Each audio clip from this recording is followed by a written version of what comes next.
Here's another curated recipe for a mon dessert, French raspberry macarons. It does take a little bit of time, but it's well worth the effort, an hour and a half long to make. These little delicacies were first introduced to France in 1533 when Queen Catherine de' Medici of Italy married King Henry II of France. French or Italian, we love them equally. So let's get started. Boil a kettle, empty the sachet of macaron mix into a medium-sized bowl. Pour in 2 tablespoons or 25 ml of warm water. Whisk together the ingredients at high speed for around 5 minutes with an electric whisk. If you don't have an electric whisk, you can still do it. At least 15 minutes if you're doing it by hand. The texture should look like thick treacle. You want it, when you spoon out a little, it returns to the mixture without any grainy bits. But you don't want it too liquid. It's kind of thick treacle-like.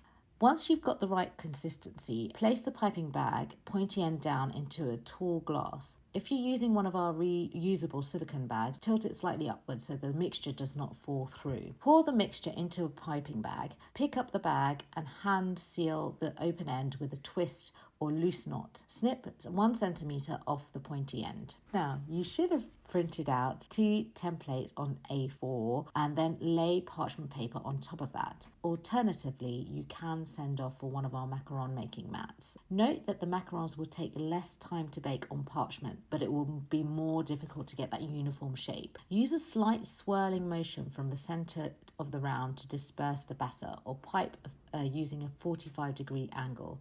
Experiment to see what works best for you and take your time. The key is to control the flow of the mixture.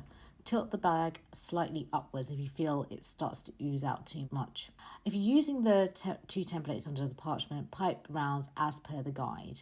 If you're using a macaron mat, pipe rounds 1 millimetre outside the inner circles of the macaron baking mat. If you have extra mixture, just go ahead and pipe extra shells. Once that's piped, you want to tap the baking tray onto a counter so you get rid of any air bubbles, and then you let them rest for about an hour until a skin forms on the top of the macarons. You essentially want your macarons to be dry to the touch. To check, place your finger gently onto the shells. If they're tacky, they're not dry and you need to rest them a little bit longer. It's really important that you don't have any kind of stickiness when you touch the shells. Turn your oven to 100 degrees Celsius and bake the macaron shells for about 15 minutes. Take them out from the oven and let them cool for 5 minutes before peeling off the parchment. If you're baking on a macaron making mat, check if the macarons come away from the mat easily. If not, return them to the oven for 5 to 10 minutes at a time.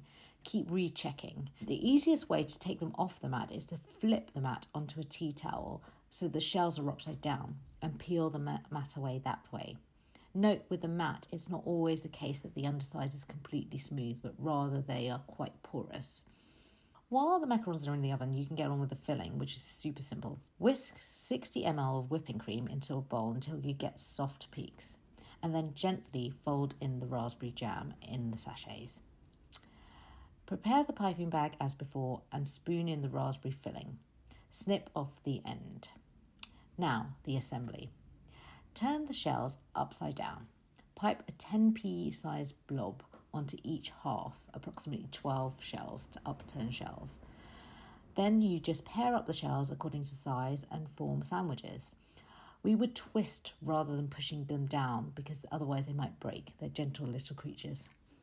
Your beautiful macarons are finished. You can enjoy them straight away, but they are even better 24 hours later.